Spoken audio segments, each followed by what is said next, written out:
Hey everybody, so it's day 15 in this project called A Year in the Life of a 40-year-old youth pastor. And if you're just kind of watching one of these videos for the first time, what I'm doing is every day I'm trying to make a video to give you guys an inside look at what life's like as a youth pastor at age 40, which is me at the current state of my life. And so far, I've been mostly giving you videos of here's what I did today. I'm going to be making a shift now and to be doing more videos talking about what I'm learning. And so the last 2 days, I got this huge honor and privilege to be able to go to a Bible teaching workshop with our lead pastor, Jeff Manion. This guy's a brilliant teacher and preacher of God's Word and had some great stuff that I've learned. And one of the things I'm most grateful and thankful for at the role that I'm at Ada Bible Church is this opportunity to really work on and grow specifically in my teaching of God's Word. And so I want to share 3 things that I learned over the last couple days that I think would be helpful for you as well. So first thing that I learned is that tension is important at keeping people engaged. And I've always kind of known this and thought that tension was important, but it's kind of like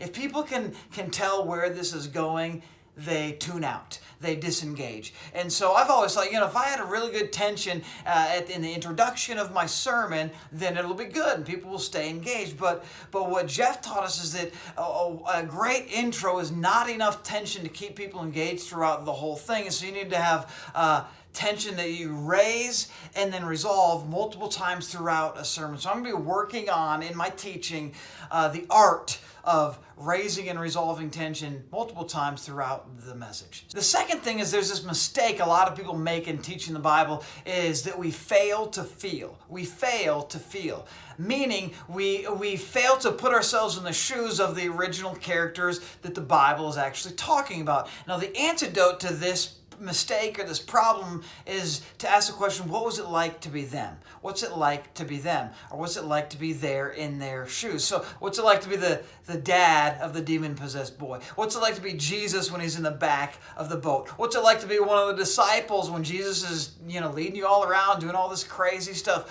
What's it like to be the guy who got healed by Jesus? Or what's it like to be one of the guys who didn't get healed by Jesus? What's it like to be Joseph? And to ask and to put ourselves in the shoes of these people and ask, what's it like to be them? And then take that emotion that they feel, and then what we need to do is broaden it out to a wider audience beyond just that one person. And then specifically we need to then take that and apply it to our context today with whoever it is we're teaching today.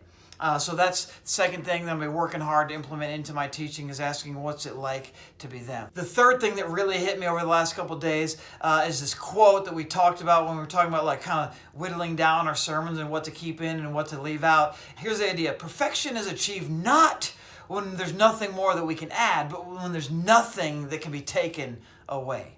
So this thought was huge for me is that I'm always trying to figure out what can I cut from the sermon so it's not too long so that kids will stay engaged during it.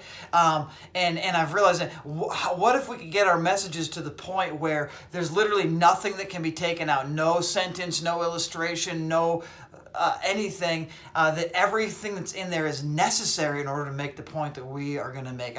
I've struggled with this for many years, and I'm going to be working hard to implement this into my teaching. I need to kill some of my darlings, some of the things, some of the stories, some of the illustrations, some of the images, some of the things that I want to say, but they don't help make the point that I'm actually trying to say, and so they actually make the message weaker instead of stronger. So anyways, that's 3 things I learned in the past couple days, and I'm going to be working hard to implement into my teaching. If you want more, I've got way more that I learned. I just don't want to make this video super long. So hit me up, shoot me a message or comment if you want more, and we'll talk, and maybe I'll make a part 2.